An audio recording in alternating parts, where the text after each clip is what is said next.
earlier I was talking about the Flint Water Crisis, and this is just one of the many things that happens when you don't upgrade your infrastructure. And this is something I've been talking about for years. See, in the 1990s, the baby boomers, the largest demographic in our population, reached their peak productivity, and the economy was doing a lot better. And during that period, we had an opportunity to really upgrade a lot of our infrastructure, because a lot of stuff was built in the 40s and 50s that was really designed to last for about 50 years. And when we had the money in the 90s, we had an opportunity to really upgrade a lot of stuff. And even though the tax revenue was coming in, it was really good during that period, even at the state levels and the local and the federal level. We didn't really upgrade the infrastructure like we should have. And as a result, when the 2000s came along and the baby boomers spending and production peaked in the 90s, and it started to actually decline. In the 2000s, we had a situation where the average American family was actually experiencing decline in actual wealth, decline in overall purchasing power. And a lot of that had to do with the fact that jobs were going overseas. You can no longer find a lot of high school diploma type of jobs that allows you to go into factories and manufacturing plants. I mean, people couldn't really just leave high school and find good jobs to take care of their families. So we sort of saw economic decline from the year 2001 towards the end of the Clinton administration. And during that time, a lot of this infrastructure was aging to the point where it was time for things to really get replaced, and we didn't really do that. And cities like Flint, they ended up years later having a really old, outdated water system.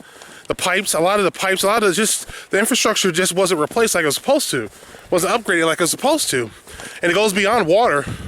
It goes beyond Flint, Michigan, because there's other cities with the same type of problem, especially in the Rust Belt. Because in the Rust Belt, there was the economic decline, there was the industrial decline because the region depended so much on industry.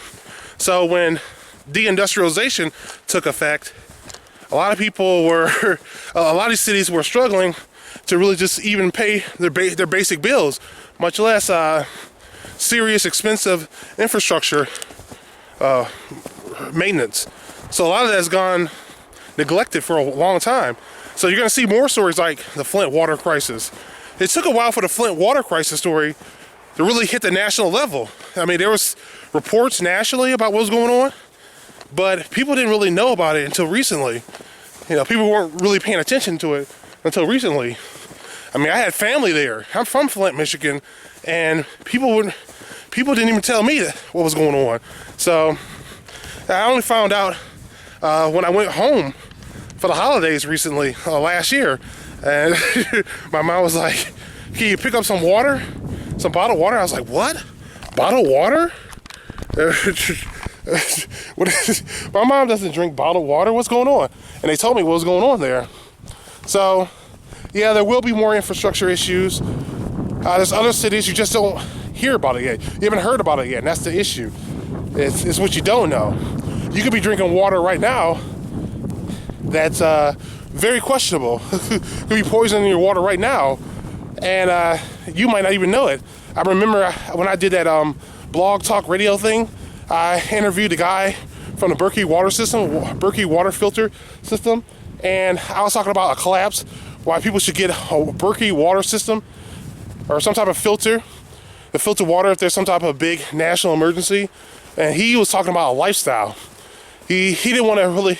He was basically saying that the filtering the water had a lot to do with the lifestyle. It's not just preparing for collapse. And I agreed with him at the time, but I didn't fully understand it until later on. So at this point, yeah, I mean, that's something we're going to have to worry about. When I say that America, if it continues down this path, if it continues down the path of debt and irresponsible economic policies, we're going to end up turning into a third world country. I guess that's what it's really going to be in every sense. It's not just you can't find a good paying job. It's going to be, is my water clean? This is my, will I have electricity all the time? You know, things like that. So something worth thinking about. All right, guys, thank you for watching. Thank you for listening. And don't forget, the future belongs to those who prepare for it today. I'm here in Kentucky, looking a little bit more like Michigan, except for the mountains.